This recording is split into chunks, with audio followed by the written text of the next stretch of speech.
turning this to this. Okay, what's up, you guys? So today we have my boy Dominique here. He hasn't had a haircut in a while, and he'll be getting a drop fade, keeping the top with the sponge on top. So basically, a drop fade with a high top of curls. So we're gonna start this video, start this haircut off with using the Walls balders. We're gonna basically give him a drop. So if you haven't seen any of my previous videos, a drop fade is basically a bald fade with the back lower than the side. So the fade is kind of contoured and angled at a downward angle towards the back or the nape of the neck. It gives it a different appeal. It's basically a bald fade with just a different variation. So like I said, we're gonna start this haircut by balding the back and the sides. We want to keep a drop fade is usually, especially a low drop fade, you usually keep it right above the ear. So we're gonna bald that, get that out, and I'll be back when it's time for the next step, you guys.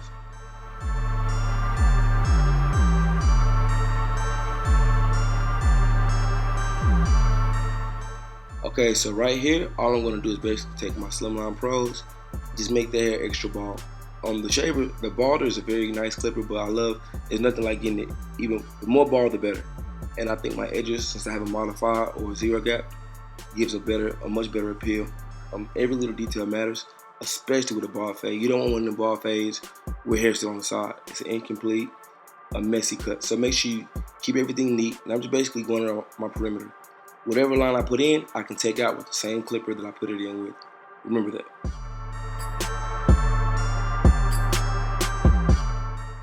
Okay, so the next step to this haircut is to put the second line in. I think the best clipper to put the second line in with is the Masters. Not saying you can't do it with the Walls or Magic Clip. And this Masters has a very long comb, which gives it a bigger fade radius. So you basically have more depth of fading, if that makes sense. So I'm gonna put my secondary line in. He hasn't had a haircut in about 2 or 3 months.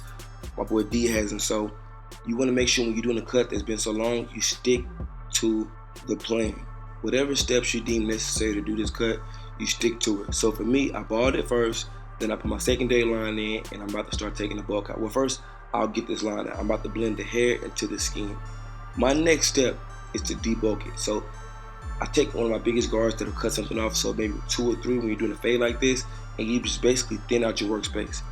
One of the biggest tips that I can give you when you're doing a haircut like a taper on the fro or a drop fade with long hair on top is to make sure you debulk your area. You thin that bulk out so that way you don't gap it or cause another line later. Remember that step because it's going to be very important, and it makes it just easy. Even if you can do it without it, it just makes it easier. So right now, as you can see, I'm just taking my Masters, I'm flipping my lever up and down. You got to find your comfort zone. And I'm basically just working on getting that first line out.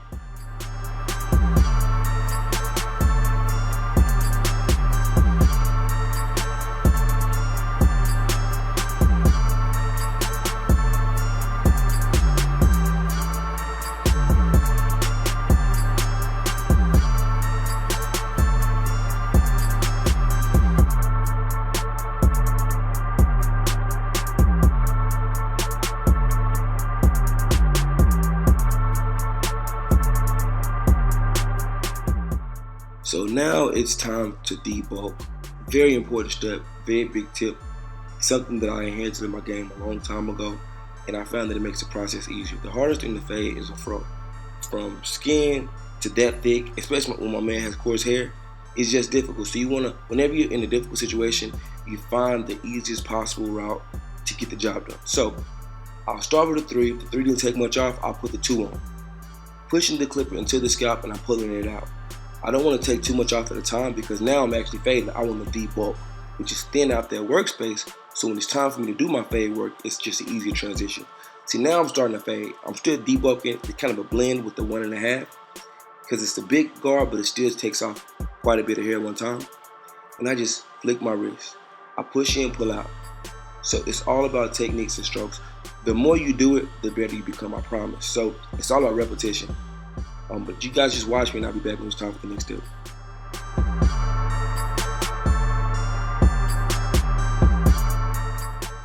So now that I thinned out that workspace, as you can see, I can take my 1 guard and fade comfortably, knowing that no matter what kind of stroke I make, as long as I'm careful, I won't cause another problem or another gap area later.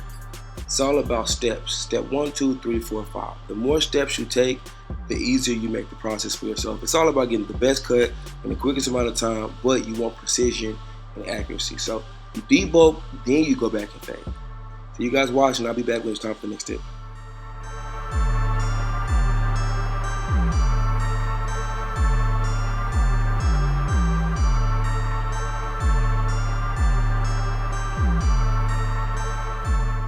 To hit more detailed spots in tighter crevices, I use my Andes Masters with no blade, no guard. And it's just the technician, it's just the finisher. You can use the corner, you can use the sides, you can use no guard, and it makes it flush, just like a finishing step for me. So now I'll repeat that exact same process and steps on the side. So you guys watch, take notes, and kind of see what I was articulating earlier, and hopefully you learn something, or find some tools that can help you out to further your game.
Sometimes the hardest transition areas to hit on a haircut like this is that thick area right up in there where the fade meets that really thick hair to blend it in.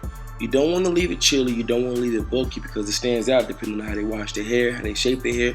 So you want to make sure you thin that area out and just make it one flush fade. Another big tip that I can give is after the cut, go back, freehand that shape up on the sides. When you contour to that fade, or when you go parallel to the fade, like you're shaping up a box, so that way you can knock out any bulk that you didn't get while you were doing your fading techniques.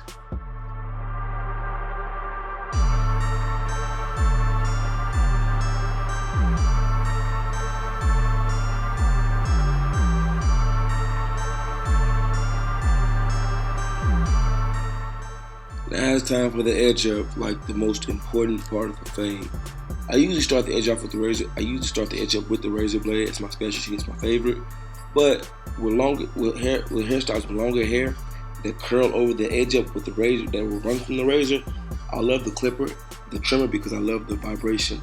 It pulls those hairs down, and if you put spritz on it, they won't run. My man has his really dark, thick hair, so it makes for a perfect edge up. But whenever you're doing the edge up, you always look for soft spots. You look for areas that you don't need to push back. Other than that, basically follow the edge up. Don't try to make your own. I believe you shouldn't. And just follow the guidelines. After you go through with the trimmers, you can go back with the razor to sharpen it up and neaten that edge up.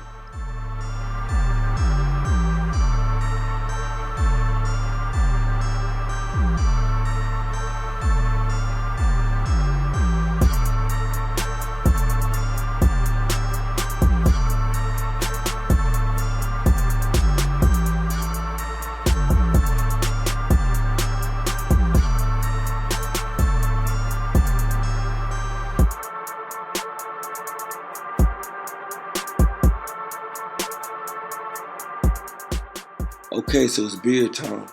Y'all be getting on me when I don't do the beard on video, so here we go. I love to fade the beard in. I believe that every beard should be faded into a haircut because it makes it look smooth. Now, it also depends on what the client desires, but for the best outlook, if they give you the option, fade the beard in.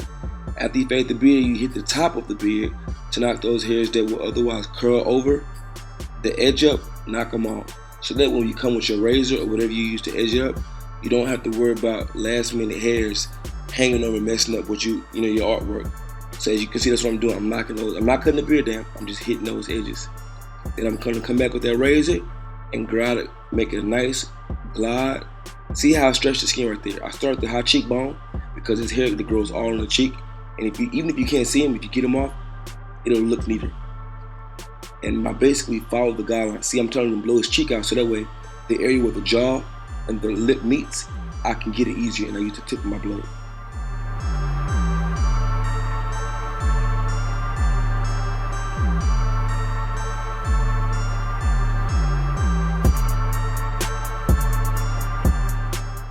Alright, you guys, so that does it for this epic, life-changing game changer. I bet you can't say that 3 times fast.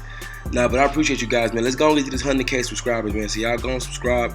I appreciate y'all. I'm going to keep dropping dope content. If you have any questions, leave me in the comments. Thank you.